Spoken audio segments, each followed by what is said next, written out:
പാവം വാസിനെ കുറിച്ചെന്തല്ലോ goalie goalie അടിക്കൂ.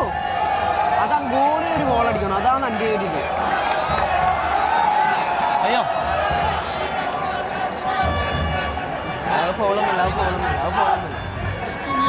വാശിയേറെ മത്സരമാണ് നടക്കുന്നത്. മാച്ച് 83-ാം മിനിറ്റിൽ കിടക്കുമ്പോൾ ഒരു ഗോളിന് കണ്ണൂർ മുന്നിട്ട് നിൽക്കുന്നു. ഇനി 7 മിനിറ്റ് കൂടി കഴിഞ്ഞാല് ഈ കേസിൽ ട്രോഫി ആരെടുക്കും നമുക്ക് അറിയാം. അപ്പൊ എന്തായാലും 7 മിനിറ്റ് കൂടെ ഉള്ളു. 7 മിനിറ്റിനുള്ളിൽ തൃശ്ശൂർ ഒരു ഗോൾ അടിച്ച സമനിലയാവും, പിന്നെ പെനാൽറ്റിയിലേക്ക്.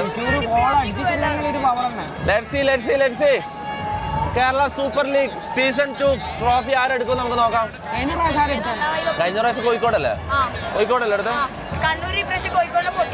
പൊട്ടിച്ച്. കഴിഞ്ഞ പ്രാവശ്യം കണ്ണൂർ കളിച്ചിനാ.